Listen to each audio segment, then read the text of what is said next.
What's poppin'? Welcome to the review, to the channel, the Chanel, as Trixie Mattel calls it. What are we reviewing today? The Crooked Path. This abomination. Yes, it is that bad. All of this is my opinion, but I'm really opinionated. It's awful. It's awful. I did read it. I did actually read this one. I'm gonna come out with a video. It's already kind of up on my TikTok of like books I couldn't finish because I'm not gonna torture myself. If it's bad, it's bad. This was bad, but I did get through it. But I have notes of all the reasons that it's bad, and we're just gonna discuss it. I know this is a very popular book, The Crooked Path by Kelden. Give you like a better summary. Give you a better look at it, okay? We've seen it on the shelves, you know, in the body, mind, and spirit section. I've seen a few different channels like talk about this, and honestly, it's like good reviews. And I disagree. You know, so let's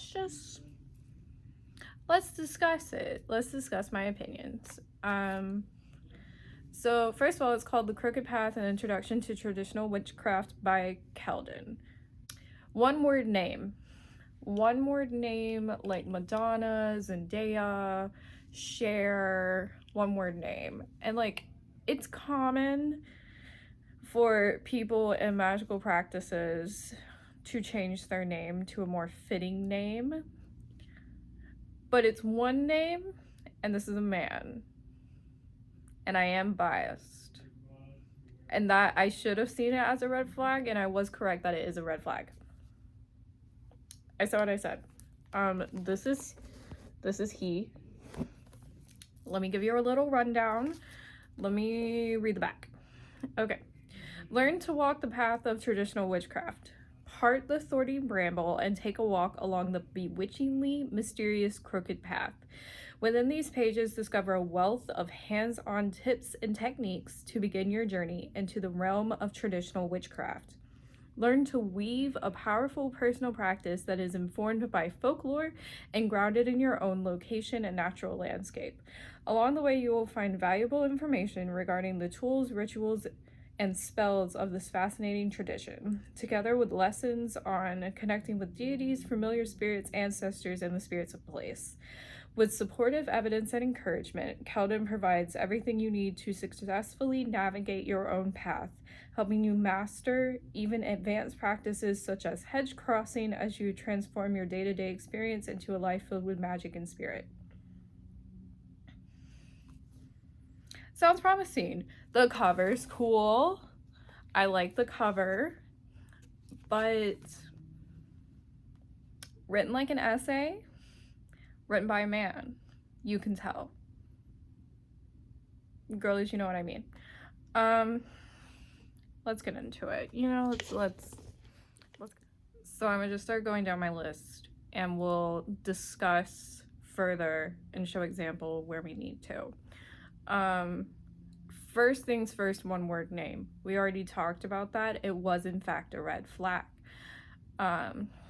He uses lots of words to say simple things. Lots of exposition. He writes like the people who used to get paid by the word or by the letter. A paragraph to say a phrase. You don't need that. You're just trying to sound like lofty. Just get to the point. This is supposed to be an educational book. You're supposed to be giving an introduction to traditional witchcraft. It's an education book. So why are we being all like lofty, philosophical? That's not what it's for. It says the title over and over and over again. You will not forget it. Like, you know how some books will say it like once. They'll be like, oh, there it is. You won't forget this one. Lord.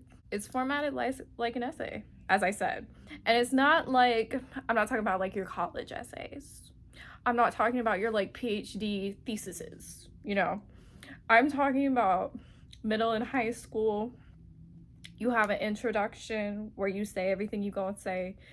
Then you have the 3 middle paragraphs where you say it. And then you have the conclusion where you summarize what you just said. Why do books all have this shit now in the beginning and like on the back?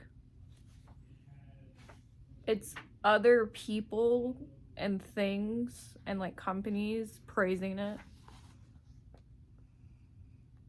I don't give a shit what like any of these people think of this book. And I don't understand, like, you know how on some books they don't even have a description anymore? It's just like the quotes on the back. It's like Stephanie Meyer said this was great. Like, girl, we're not here for Stephanie Meyer's opinions. We question her opinions. I say as I literally have the box set white version of the Twilight books. And what the fuck is it called? The Short Second Life of Bree Tanner. I say as I literally have that in the background, and a fan. We love that.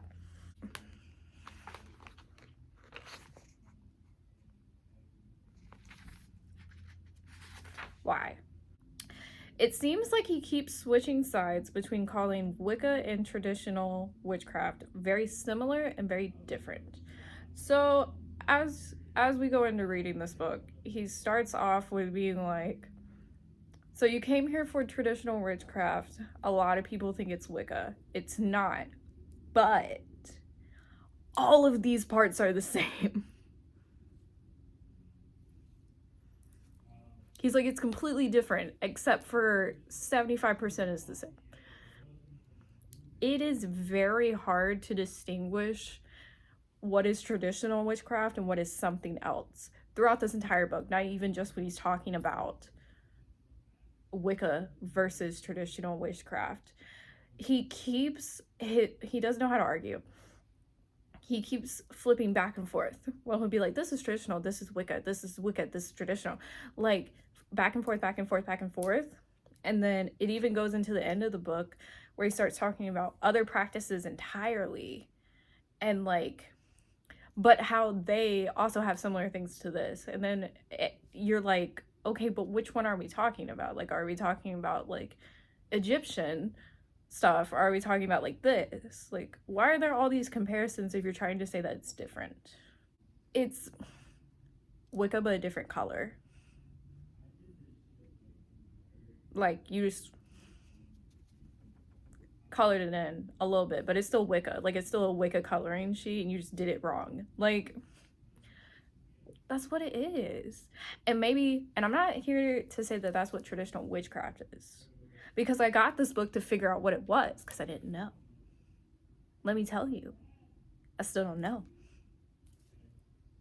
So that's why I don't fucking know, because it doesn't tell you. He talks about baneful magic like a Wiccan. That's like a red flag for me. If you can't tell I'm not a Wiccan, no hate. A little bit of hate. But like, I'm not. So like, when I'm looking for books, I would like them to expressly say if they are Wiccan. Because I do have some Wiccan books. Like, I have some Cunningham books that I do want to read, and they're labeled as Wiccan, and I want to read them to learn about Wiccan, right? But there's this trend with like New Age books where they're secretly Wiccan. They secretly like slip in the Wiccan practices. And it's like, this, I didn't buy this for the Wiccan practices. If I wanted to learn about Wiccan, Cunningham has a fucking library. Like, it's so annoying the amount of books that I end up just like getting rid of because I got them to learn something, and all it did was help me reiterate Wiccan stuff to me. Okay, so one of the main things, if you don't know, is that baneful magic is considered bad in Wiccan practices because Wiccan practices are very much about not harming things, not harming people, not wishing harm on anyone, using you only want to help, you only want to heal.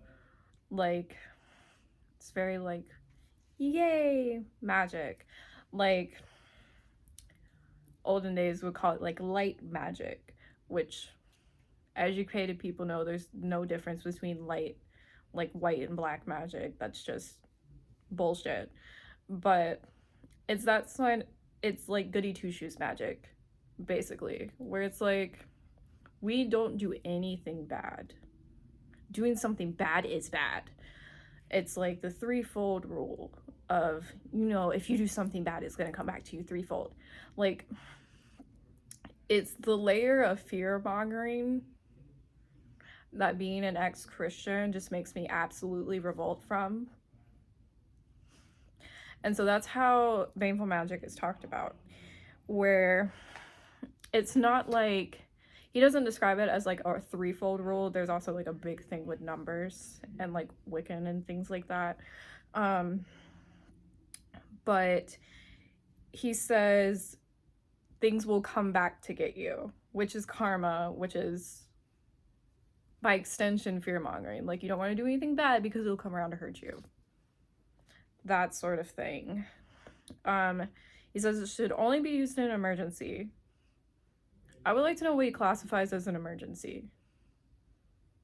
What like goes around the it'll come back to get you rule. And then he says no one wants to go out of their way to cause harm. And to that, I said word for word, y'all ain't haters for real. Because y'all aren't. And that's why we don't get along. We get along. That's not what I mean. I love my Wiccans. But that's why I don't practice it, On the subject of me saying y'all ain't haters for real, I just want to just address this now. I write in my books. Let me find a better example. Here you go. I write in my books. Blasphemy, I know. But I do. I started doing it in college when I was like taking notes and things and like, highlight, write, whatever. I don't really like highlighting because I don't like that it bleeds through. But I write in my books. Put your hate in the comments. It's whatever. But I think what I write is funny. I think I'm hilarious, as one should. I wrote my notes as I read it, like in chronological order, basically. And so I'm like, I'm gonna go through and see what I wrote that I find amusing, because maybe you'll find it amusing. Okay, I found the cause harm one. I keep moving the camera. I gotta stop doing that. Anyway, I circled it and wrote Wiccan bullshit, and then wrote all Wiccan bullshit. I'm not saying Wiccan is bullshit. I'm saying this is bullshit that is reflective of Wiccan practices. It says, while it's rare that anyone could go out of their way to cause harm, there are certain situations in which it's necessary. There are times in which we must turn to baneful magic in order to protect ourselves and others, as well as to rise above dangerous or oppressive circumstances.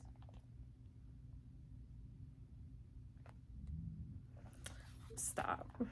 Just say you're okay with baneful magic. Like, I feel like that's like a you are okay or you aren't okay sort of thing. Like, what are we trying to do? Oh, there's a lot where he says, like, so this says the magical process, and then I put just using your imagination,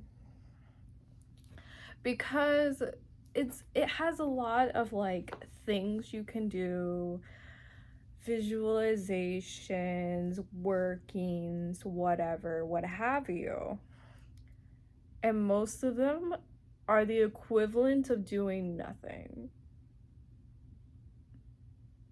Most of them are like,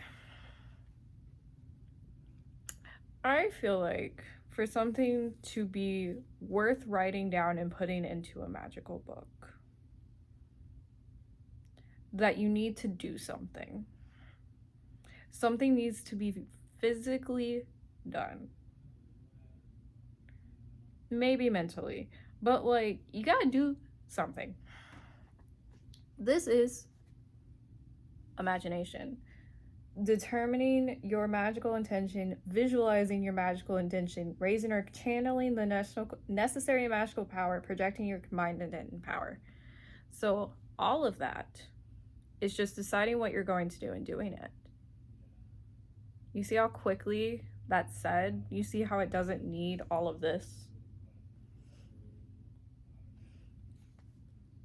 It's unnecessary. It's filler. Decide what you're going to do, how you're going to do it, and do it. Like, why do you need a paragraph on intention, a paragraph on visualization? What do you want? How do you plan on getting it? Like, it's not that hard. And then he does this weird thing with intention where he says to make it like insanely specific, which I don't like, because nothing ridiculously specific is actually going to happen. Like, the example he uses is, I want a job within the specific career field that pays no less than specific amount of money and is no more than specific distance away from my home. How do you plan on that happening? That's so fucking specific. How is that gonna work? Like, you can't make things that specific and expect something to happen. You could do like a spell to get a job, a spell to get a better job, or a spell to get a certain amount of money, or like something like that. But like, that's 3 things that you're asking for in one. You can't be doing that. That's too complicated. And then a paragraph later, he says, all of that being said, while your magical intentions need to be specific, they also need to be realistic and flexible. If you are unrealistic, rigid, or even too specific with your intentions, you will inadvertently limit the probability of success. And I said that contradicts what you just said. And I said, it's weird that a fear of how the universe fulfills your wish is why you make it too specific to actually happen. This is what I mean. Like, this is a prime example of he, like, contradicts himself. Be specific, but not. Like, stop. Candle visualization. I put, think of a candle for an extended period of time. Because that is all you do. Manifestation visualization. Think of what you want. Because that's all it is. Oh my God. One of them is called channeling external power from natural sources. And I said, touch rocks and feel things. I'm not going to tell you everything that all of these mean. I'm just telling you my thoughts. Because if you really, really want to know, you could get the book. You know? I'm not telling you to get it. I'm telling you to go to, like, Books A Million, because I have beef with Barnes & Noble about their 50% off sale. Go to Books A Million, look at it. Don't steal it. It's rude. But, like, look at it, you know? Oh, and a bunch of his exercises, he puts, visualization.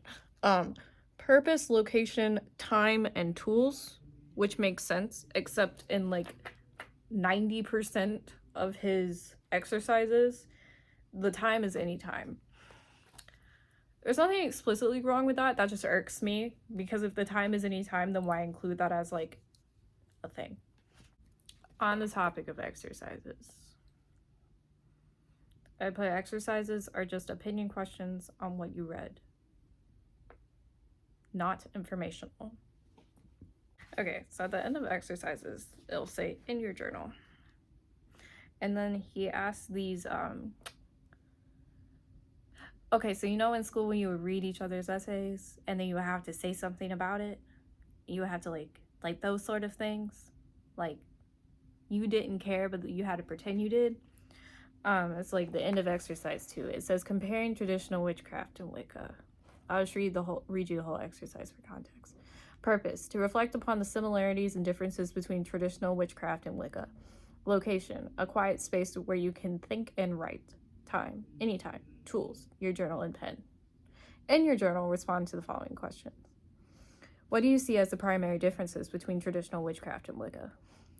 What are the similarities between the two paths? What are some of the stereotypes you may have heard about traditional witchcraft and Wicca? Do you think that there is truth in them, or do you suspect that they are based off of information? You know how on the SAT or the ACT, when you would have like a reading and then they would ask you these questions afterwards that you would have to answer, but you would have to be like really smart about them because it's the SAT? That's what these are. This is a very much, so what did you just read? Did you comprehend what you just read? Questions. Like, the book itself laid out in a weird way. I said if he writes it like an essay, I'm gonna rate it like one D minus. What's a D minus in number? Like 67. That may be a D plus. 67. And then I put, talks about traditional gods and goddesses in practice without explaining the lore first. This is some shit that started confusing the fuck out of me. So in his "This is what traditional witchcraft is" descriptions, he started mentioning shit without explaining it, and he does this the whole book. Just randomly says something, expects you to know it, and like, I'm not saying that in general is bad. I'm saying that in a beginner book is what's bad. Because if this is an introduction book, implies beginner, implies does not know anything about it already. So why are you just mentioning things and not explaining them? If you bring something up, you have to explain it. We don't have prior knowledge, you know? So specific things that he mentions too early and then does not explain. The compass round,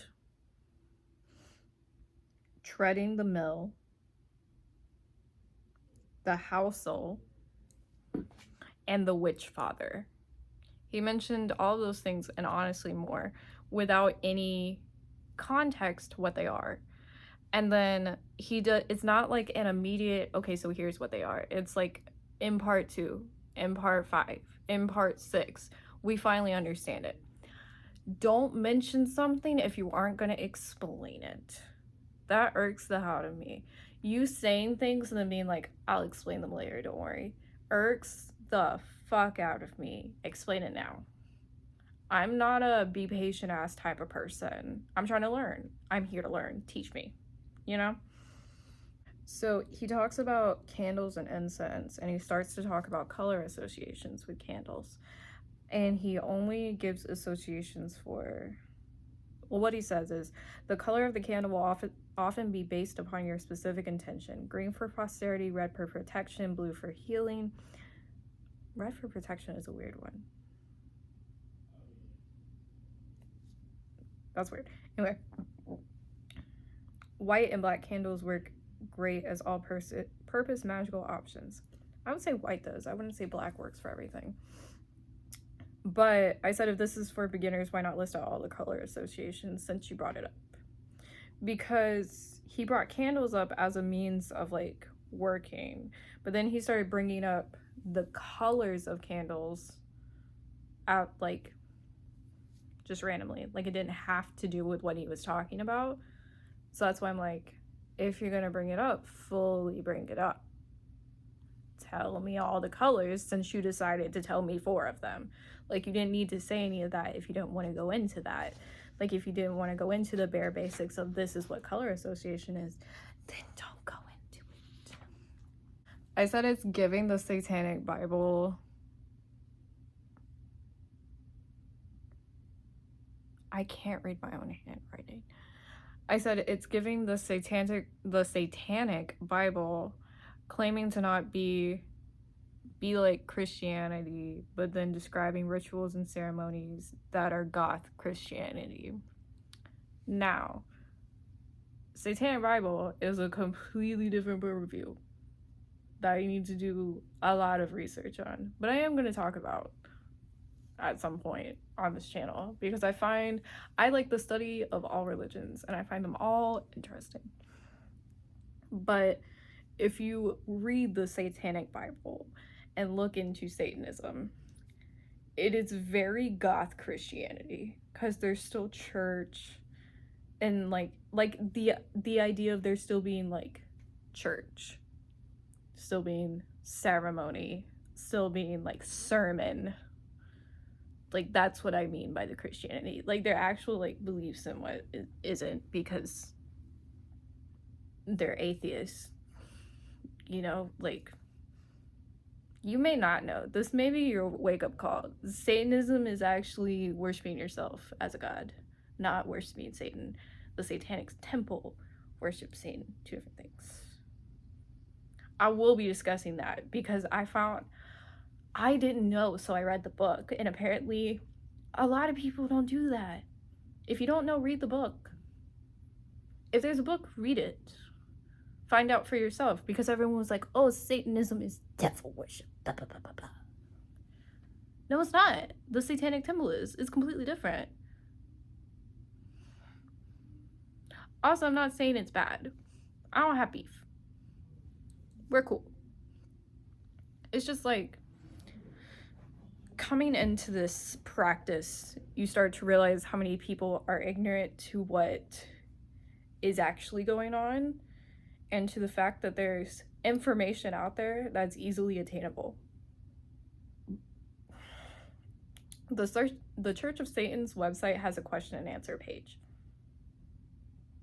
I want to go over it for a video.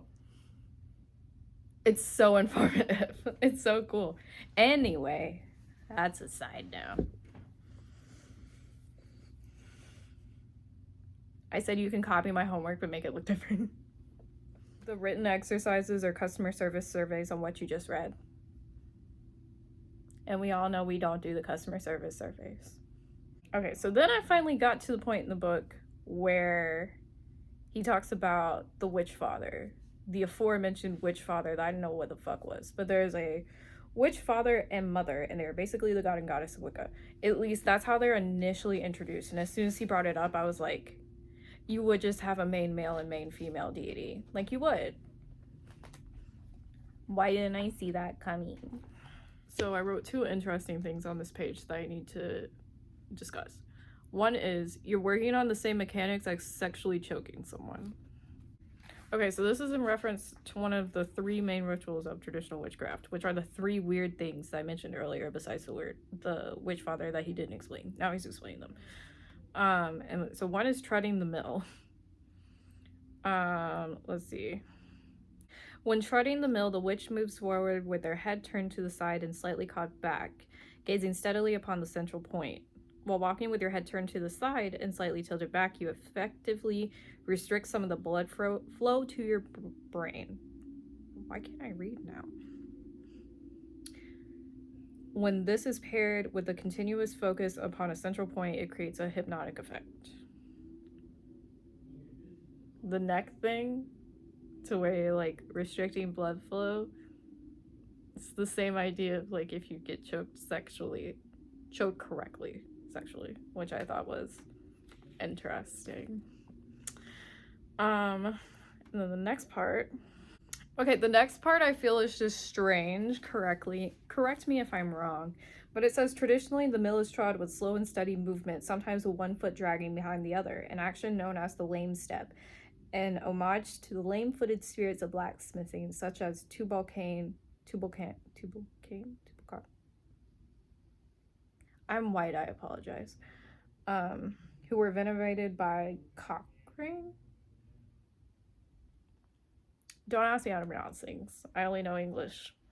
But I said that just seems like you're making fun of people who can't walk well. Seems very odd. I don't know. Exercise 19 is called creating a protective witch bottle. And it's filling a bottle with pee and then putting things in there like pens and needles. And then it can be interpreted as like two different ways. It can be like you're using the P to like inflict damage, or you're using it to be protective of like over you. And he says the witch bottle can be buried near your front door or otherwise hidden somewhere within your home. I recommend replacing the bottle every 3 months with one freshly created. Use a new jar each time and dispose of the old one in the trash. I don't know about you, but I'm feeling 22. But I'm about to be 25. Side note, I'm Virgo season. At least I'm making this during Virgo season. Who knows when it'll go out? I don't know about you, but I'm not keeping a bottle of piss somewhere near me. And I'm also not going to replace it. I just thought that was gross. Just me. Flipping through this and looking at what I wrote brings me such joy. I just found "Shut the fuck up, Voldemort" in reference to. Yet while he is known by other titles, to the witches of folklore there was one in particular that summoned up this complex spirit. It's a name that caused a visceral reaction, both positive and negative, for many modern-day witches. For some, it is a recoil, as if jumping back from a snake or poisonous plant. Why would you jump back from a poisonous plant? What's the plant doing to you as a plant? For others, it is an alluring pull, a deep fascination with something considered dangerous and taboo. Who is this spirit? He's none other than the devil himself. Capital D.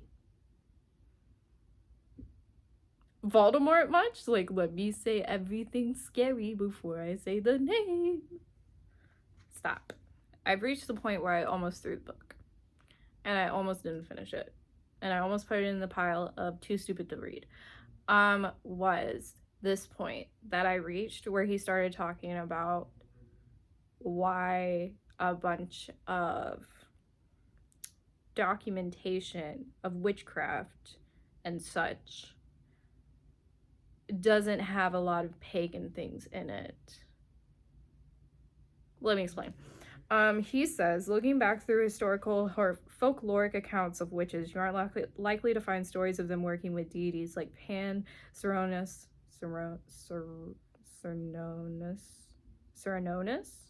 Herne, or any of the other popular horned gods of today's paganism. Instead, you will find them feasting, dancing, and partnering with the devil. So you won't find accounts of horned gods very often, because the horn gods are from a time when things weren't written down. And they were also worshipped by people who a lot of times were illiterate. So that's why you won't find a lot of accounts of them, because by the time said people got literate, the Roman Empire had invaded and died and had left its Christian mark. So therefore, everything has a Christian tinge to it. And that's why. Okay? That's why a lot of what you're going to see is them with a devil by that name. It's because the Christians said that almost everything pagan was demonic, devil worship, horrible, condemnable, the witch trials, everything like that.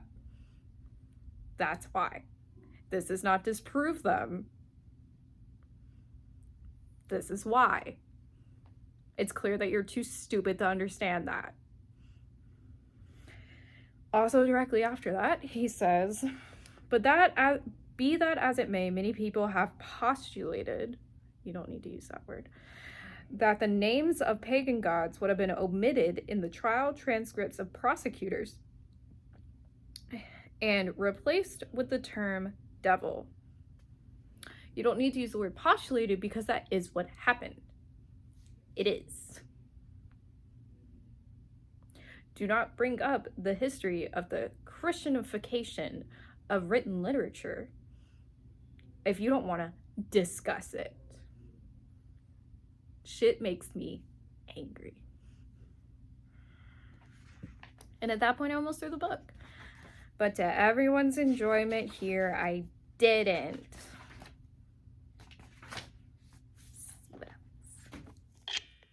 Small tidbit, he has a paragraph about familial ancestors, and he has a sentence that says, a family may include your blood relatives or those people with whom you share DNA.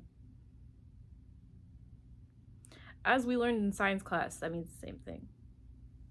Try harder. I will say there is a section in here about flying ointment that is actually informative, and it's talking about an ointment that people would wear, and it was believed that this would make them fly, when in actuality it's made out of poisonous plants, and it would get them high, and they would hallucinate, and that's why they were flying. And I found that interesting. So you get 1 point, Kelden.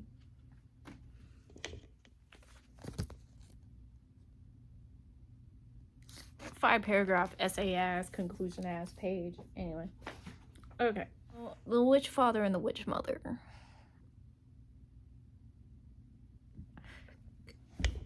It gave Wicca, it's not exactly Wicca,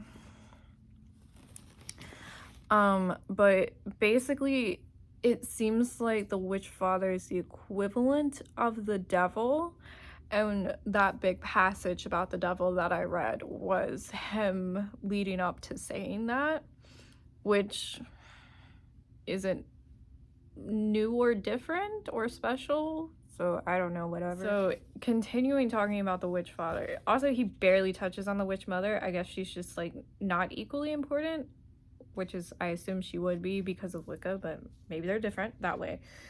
He relates the witch father to pretty much every strong male deity or devil figure from like all of the like big polytheistic religions that you could think of. And that's where it starts getting confusing, where I'm like, are you saying that there are the same character, like the same being, and they're just named different in different places? Are you saying he's like this? It was very like, I couldn't tell which one he was trying to say there. I said it would be fine if he did it in a way that acknowledged the relation and then specified what the traditional belief is to him. He ADHDs his way through so many deity forms that I don't know what practice I'm supposed to be learning about. It's very confusing when you have an introduction to traditional witchcraft that talks about like 15 other kinds. It's very confusing. Like, it's one thing if you're trying to be like, you know what a devil is? This is a similar figure. And then you go into a long explanation about why he's a similar figure and like how this works in your practice and like everything. Not, here's the history of Anubis or like some shit like that. I don't remember who all he referenced everyone. I said it gives English trying to act like its own self-contained language, but it's made up of so many other languages that it really can't. Because by the end of the book, it basically seems like at least what his version of traditional witchcraft is just an amalgamation of other witchcraft. And it's not distinct enough for me to consider it its own. That's not to say it isn't its own. That's me saying that this is the only book on traditional witchcraft that I've necessarily read. And I was not educated. Like, if you're just reading this book, it does seem like just traditional witchcraft isn't its own separate practice. It seems like it's just picking and choosing a bunch of things from a bunch of other practices, like the English language. He does talk a little bit about the witch mother, but he talks about her in the same way, where he references stories from other practices. Again, which one is she, that deity? Is this just a different practice, or like, do you have specificities? About halfway through his explanations, I would just start skimming because there were meaningless words. There was an excess of words. This book could be half the size. Half of it. He randomly throws in big words to sound smart, like postulated. And then I put, my last thing is, why is there so many stories from other practices? It feels like a compilation, not one specific practice, which is my overall how I feel about the book. I feel like I learned a little bit about a lot, and that completely misses the mark of the supposed point of the book. It very much gives written by a man. It very much gives mansplaining, which from a man with one name, what are we expecting? I am just hating on his name, but you gotta have some good shit to back up a one name thing, you know? So, in total, how many stars did I give this on Goodreads? I just took my whole phone out of this little phone holder that I have it in before realizing that I have an iPad that I can look up my review on Goodreads. Follow me on Goodreads. I'm Cassidy Lewis, because that's my name. Okay. So I gave it 1 star. And I said, read it and couldn't tell you what Kelden's version of traditional witchcraft actually is. Part of the book talks a lot about Wicca. Give me the full review. Part of the book talks a lot about Wicca, and whatever he does is basically Wicca. I got this specifically because it was supposed to be a book that didn't have Wiccan practices, and it's just a different flavor of the same thing. He also spends like half the book referencing other paths and religions and stories from inside those, which is why I have no idea what he actually believes or practices. This book is written like an essay. He states what he's going to say next and when things are going to be discussed, and summarizes what he just said. It's also awful. It's also very obviously written by a man. He talks like he knows so much, and he uses so many words and says absolutely nothing. This isn't educational, it's a waste of paper and time. On that note, I am being convinced to get a Kindle most likely, because I'm tired of buying physical copies of books that I hate and end up just giving back to like used bookstores that I bought them at, or giving them away, or giving them to other people. You know, it's just, I'm getting tired of it. So I may actually invest in a Kindle, so that I only have physical copies of books that I don't want to burn. Don't burn books, but you get what I mean. That's all for today. Coming up, I want to do a review of The Black Arts by Richard Cavendish. I just finished this today, the day I'm filming this. But that's probably gonna be a little ways away because there's a lot of information.